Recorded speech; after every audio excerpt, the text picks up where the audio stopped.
బిడ్డను చెప్పొద్దు.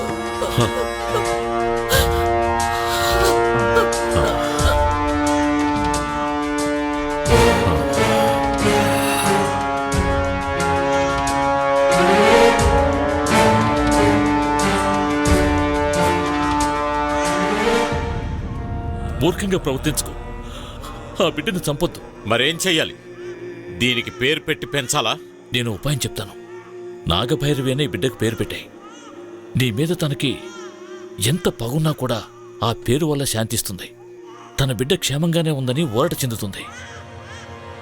ఇప్పుడు ఈ బిడ్డని జాగ్రత్తగా తీసుకువెళ్ళి ప్రతిబింబించే ప్రదేశంలో బంధించు. ఎక్కడ? అద్దాల మేడలోనా? కాదు, నీళ్ల మధ్యలో ఉంచు. నీళ్లలో కనిపించే తన ప్రతిబింబాన్ని చూసి ఈ బిడ్డ శక్తి కూడా నిన్నేం చేయలేదు. నీకు తెలిసిన ఓ ప్రదేశం ఉంది కదా, నీళ్లు పారని ఒక దీవి. తీసుకెళ్ళి అక్కడ బంధించు. కానీ అక్కడికి నువ్వెళ్ళకూడదు. నీ ఆఖరి తమ్ముడు గిరిని పంపించు. ఎందుకైనా మంచిది, నువ్వు కొంచెం జాగ్రత్తగా ఉండవు. కానీ దీనికి వాడు ఒప్పుకుంటాడా? ఇది వాడే చేయాలి. వాణ్ణి ఒప్పించు.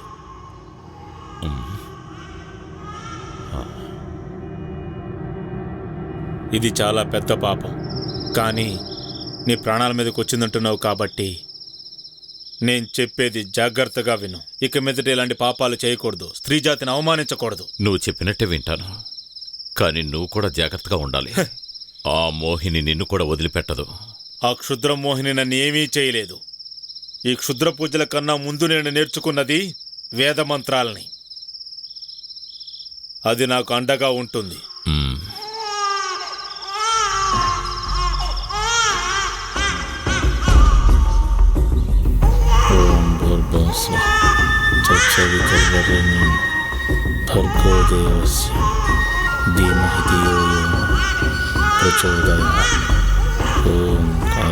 తనని బంధించిన వాడిపై పగ తీర్చుకోవాలని తనిక్కడే ఉంది. తనకి ఎవరి మీద పగ? ఒక్కరి మీద కాదు, మా వంశం మీద.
ఏదో అపశకనం తోస్తుంది.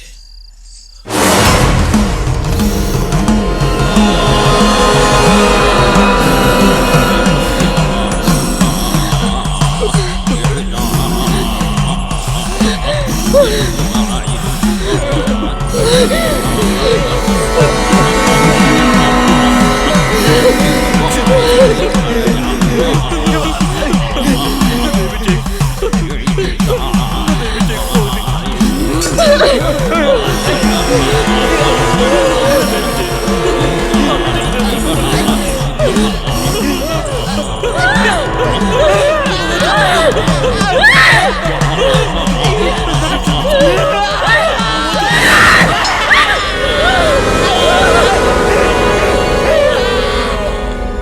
క్షుద్రదేవత ఇంకా శాంతించలేదు. నాన్న, అంతవరకు మీ అస్థికల్ని నేను కలపను.